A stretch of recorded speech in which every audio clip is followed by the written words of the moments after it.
First speaker of today will be Niilo Ursin, and he will tell us about the battle story around DevOps. Yeah.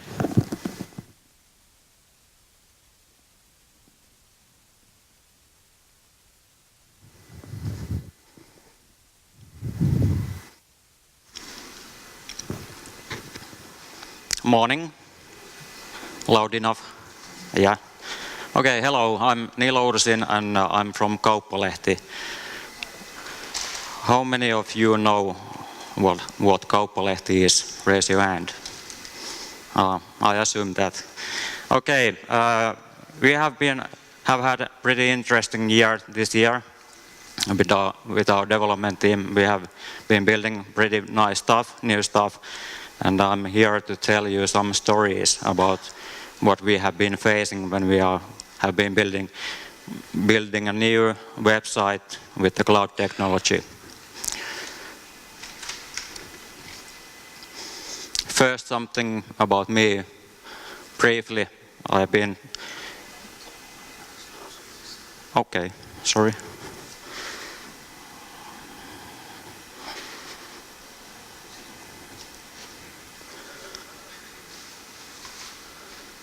Is now.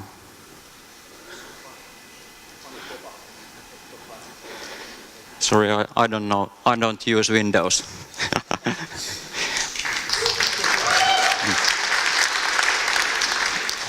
But basically, I'm a technology manager at Kauppalehti. I've been there for almost 6 years now. We have been grown. When I joined Kauppalehti, there was only 6 persons there developing stuff, all developers, and today we have 29. So we have grown in 6 years, or less than 6 years, quite a lot. Currently, I'm hacking a lot with Golang, AngularJS, and cloud. But some metrics about Kauppalehti, so you could assume what kind of problems we might get. So this is it's not from the last week, but week 44. We had 800,000 more different browsers using our service. We have 10.5 million page views in that week. This was quite typical week for us. We have a main typical desktop site that I think some of you might know. We have also site for the mobile phones and then also for the feature phones. We have native applications for all of the platforms. And how we make money? We have subscriptions, so basically everybody can read some of our news freely, but when you are interested enough, we kindly ask you to pay something for us. So we have different kind of subscriptions on the digital side. And of course we have advertisements there. This is what I'm going to talk to you about today.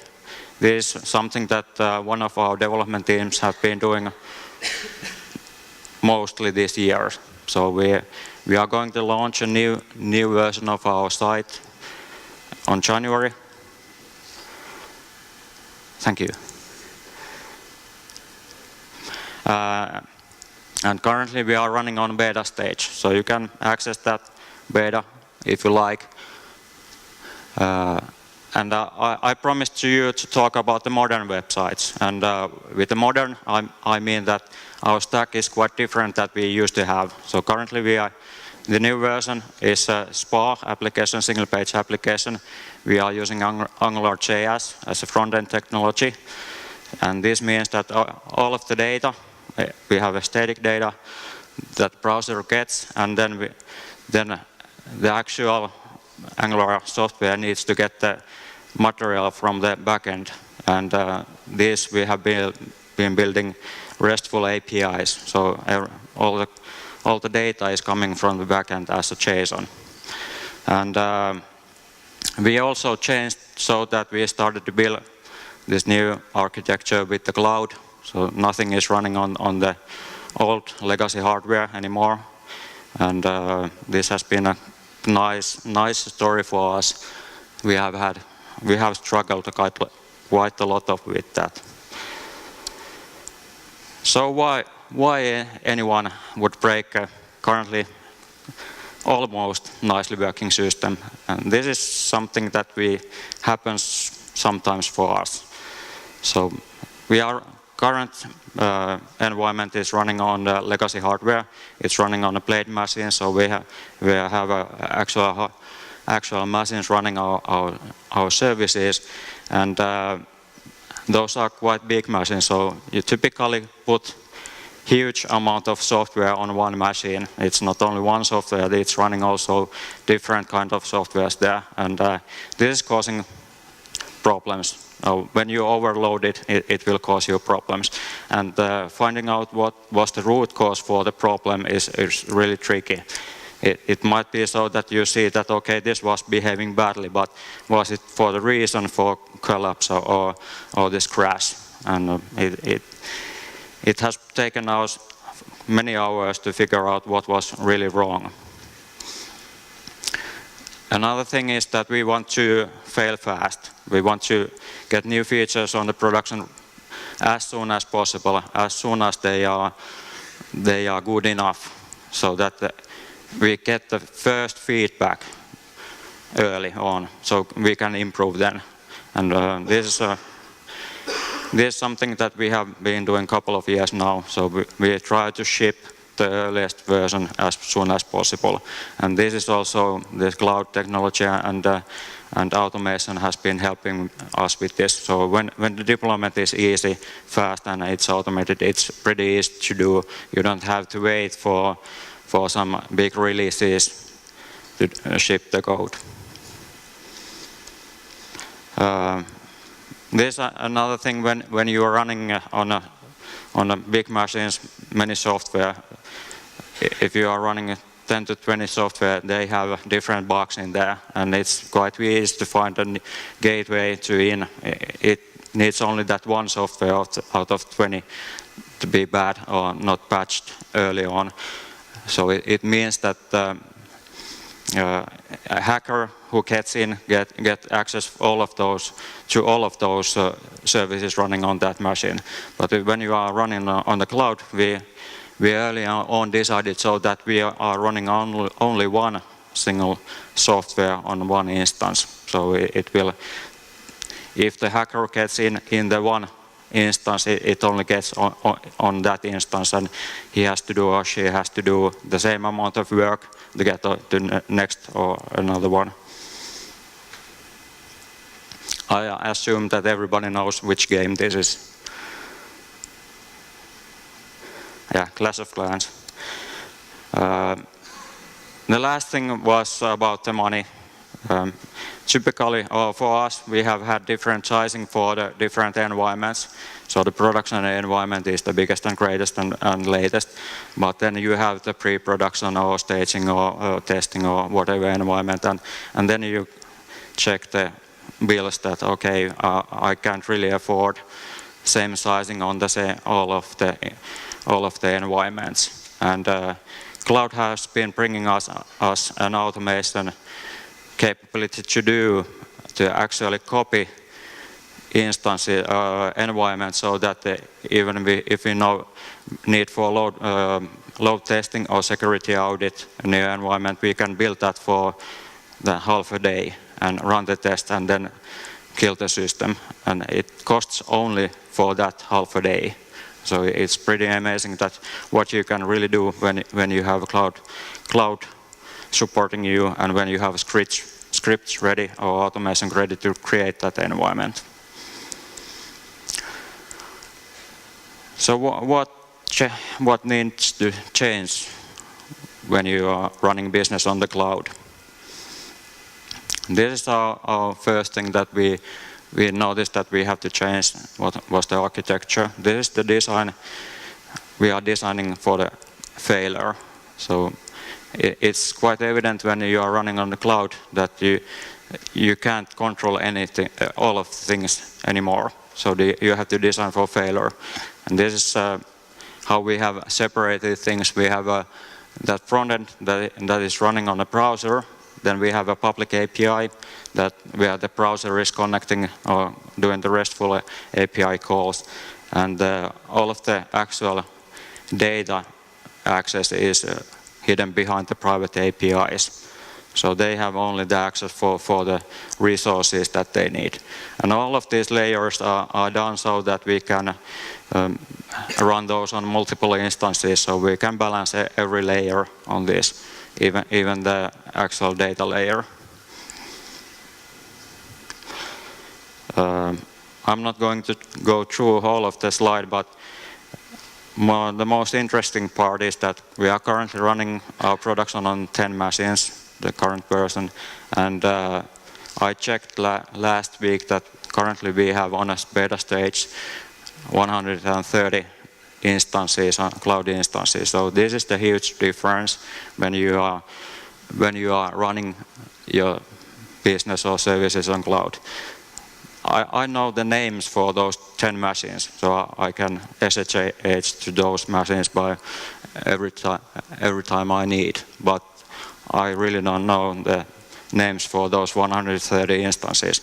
This is not completely true. Those 130 instances are not only for this beta, because we are doing also other development, but most of the instances are different environments for this beta next release of our software. This was also quite nice opportunity to our developers to enhance our testing. So previously most of our testing has been done on the backend side. We have been testing using unit testing and integration testing, but we have been lacking on the front-end testing, and that's the really interesting part where the user faces your services. So we created quite extensive tests for the front end, and this was thanks to AngularJS. It has really good support for end-to-end tests and testing on the front end side. And it was last week I noticed on a Slack that somebody has integrated some kind of bot with our testing environment. We are using the process tag to run those tests with different processes, and now we get the immediate feedback for all of the team through Slack. We are also, what is important is the improvement board. When you are changing a technology, there will be always issues that teams needs to handle. Those are not the business cases, but those are the issues that are hindering the development down. So some issues that when you are introducing new technology, you really need to take care and look of those, how they are behaving, and then you just have to find the solutions how to overcome the bad parts of the system. And this is from 1 month old or something like that, and we have already fixed the last one. So we currently have a deployment script where we can deploy whole environment in one command, and also if we want to just upgrade a single piece of software or role, if we have a private API, we can just comment that we want to update all of the instances that are running on the pre-production and running this private API. I'm very proud of that. I thought that it will take ages to build that kind of script, but it was quite easy. One thing that you really need to change when you are moving from Agile to DevOps style of doing things, you have to start trusting your people. You have to start trusting your developers. And for us, this means that every developer that is developing our services have a full access for all of the resources, all of the cloud resources. So they have full access for the Cyber Cloud, Amazon Cloud. They have full access to do whatever they need. So they don't have to wait for anyone to give them access to create what they need for creating or doing the development.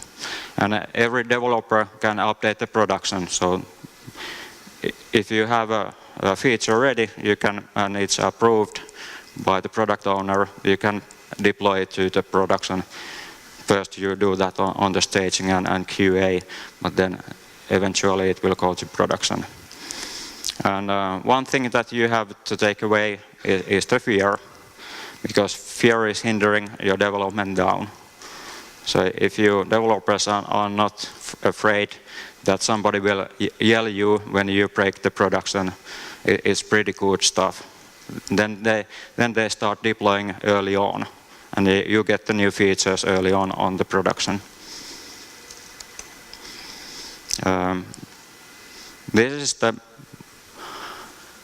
This has been the most difficult part for us, the automation. We started to use Chef. Chef is a quite nice tool when you start with it. If you don't have any experience with the Ruby, you can scope with that. But when you have this kind of system that you have different kind of instances and services and you try to automate everything there, then you get the pain.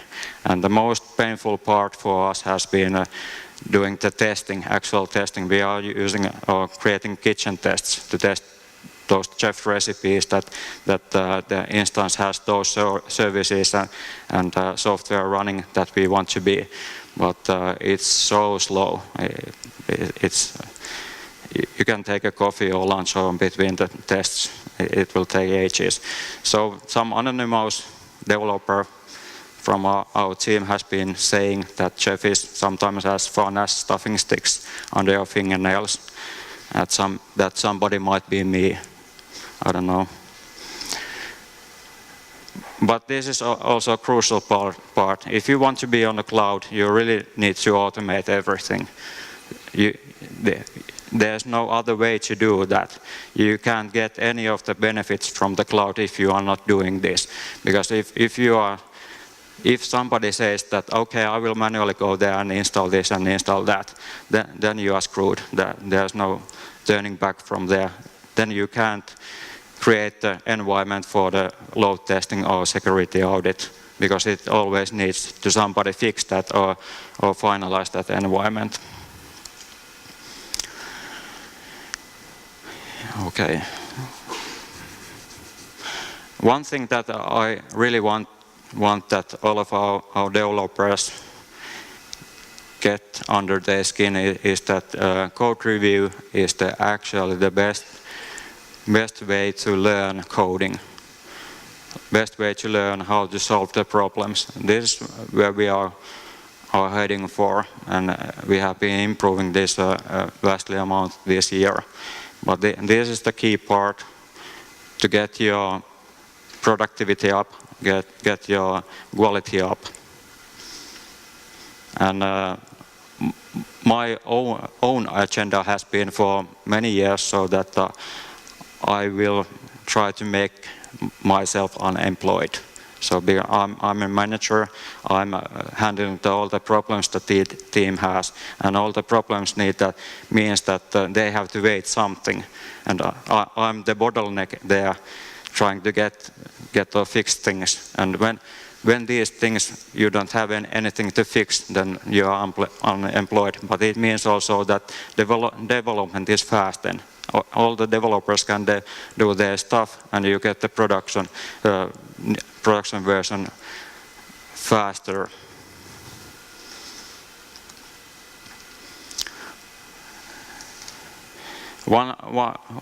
Another success thing that I think also helped us was in the beginning we noticed that there's no way that we can, so to say, cloud was our current environment, so that we just copy that from the hardware to cloud machines.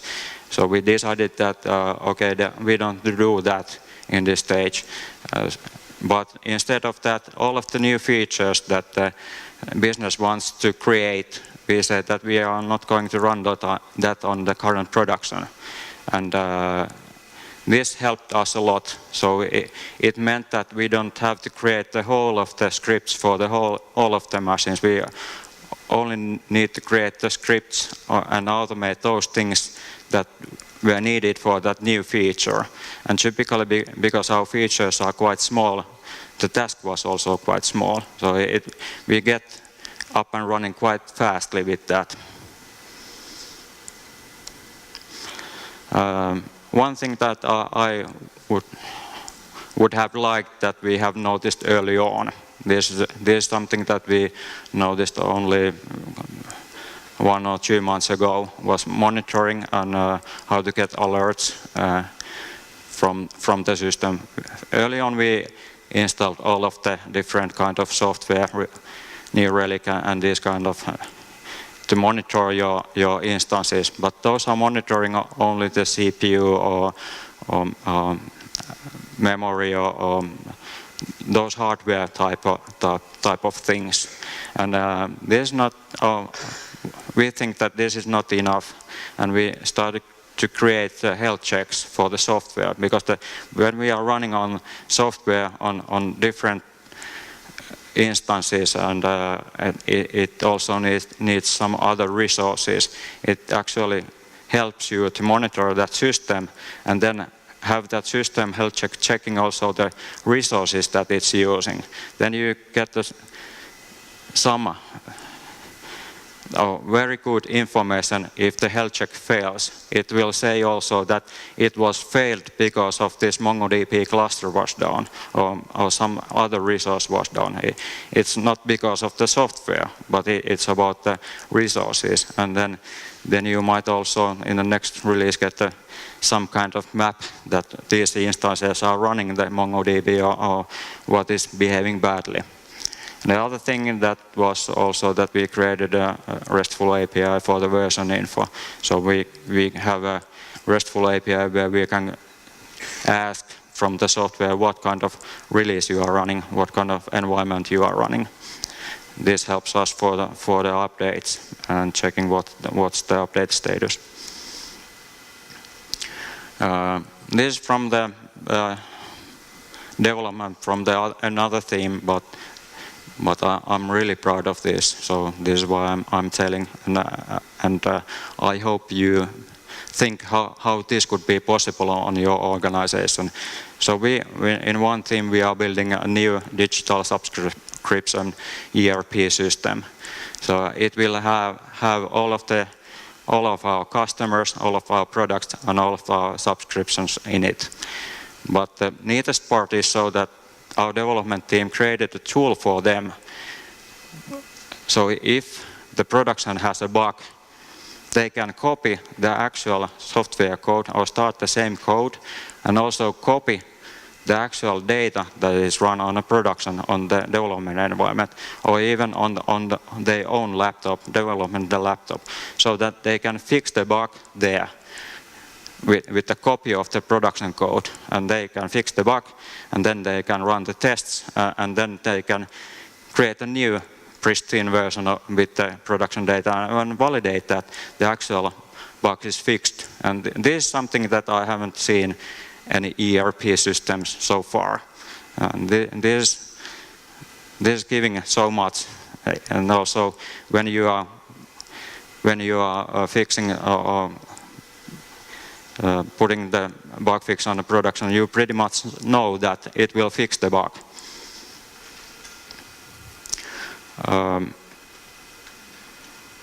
One thing that caught my eye after summer holidays was these new types of security issues. So basically when you are giving all of the access for the developers and they have all of the access, they can create everything.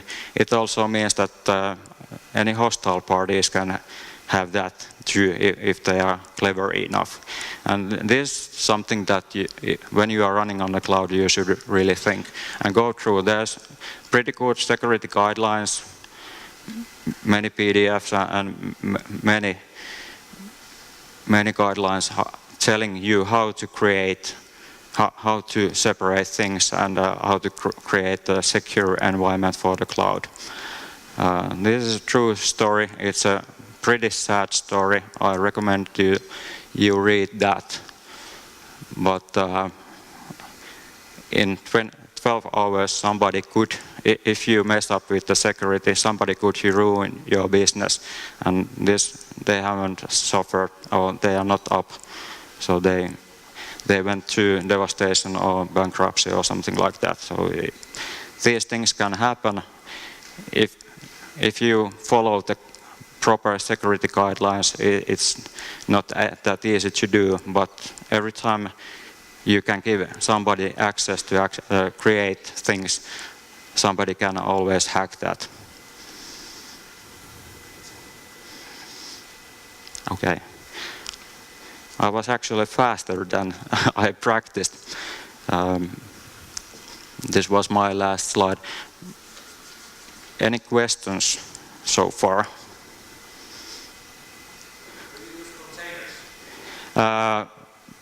You mean Docker? We have been testing that, but we are not currently using those. Sorry. Yeah, we are looking at that technology. It's pretty nice. I've been using that by myself with testing your code, so that you don't have to mock all of the systems or resources that you need. You can start that with the Docker, like MongoDB. You can start vanilla MongoDB and run the tests for that. I have actually one blog post about that, so you can check that. Are you going to move over from hardware to your VM instances in the workgroup, or are you doing service by service? How are you planning that? Sorry, come again. You are planning to move from the hardware to the cloud instances. Are you going to move that all at once, or are you doing service by service? How are you planning that? We are doing that by service.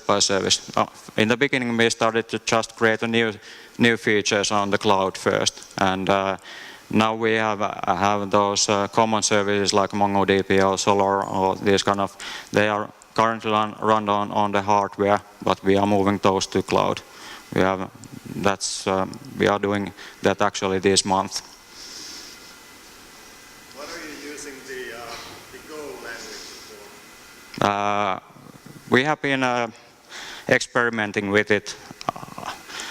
I can talk you another talk with the Golang. I'm a believer, but we have started to use that for API services also, and for some neat tools. It's pretty good when you can compile the binary and just distribute that, so you have the whole of the code in one executable.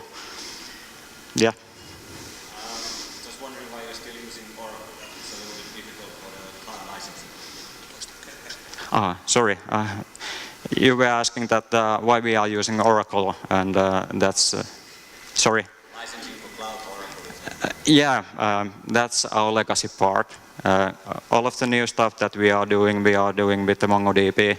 We have some stuff with MySQL, but because most of our stock exchange information has been built at the top of the Oracle, and that's a huge part of our system, so it will take time to move from the Oracle to something else. Yeah.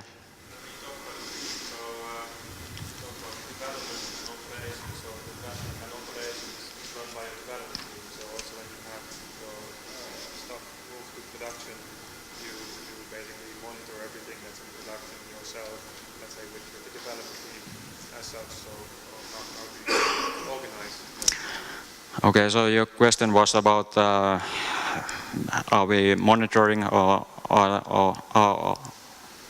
all our developers doing the operations, and are we monitoring those and operating?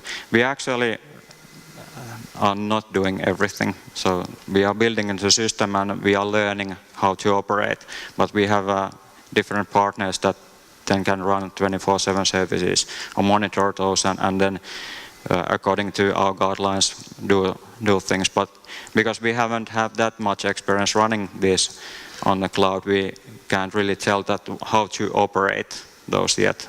We are learning that by ourselves first, so that we can then instruct somebody else for that. The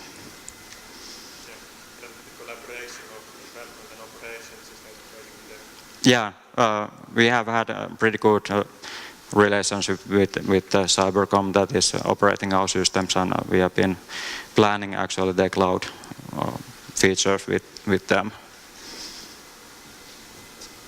Yeah. Are you available for open space session in the evening? I might be. Yeah. That might be interesting to talk about how to move from legacy system to Yeah. Yeah. I will stay. Yeah. Sorry. Yeah, how we scale the cloud. Actually, our software is designed so that we can just create new instances running that one piece of software, and then we have scripts that then configure that to the load balancing and these kind of things. We are not yet using cloud formations or any tool like that. So we currently have, those are manual steps. You have to run the scripts or these kind of things, but it's currently it's 2 or 3 scripts that you need to run when you want to have a new instance running at the same profile on the same environment. Okay, thank you.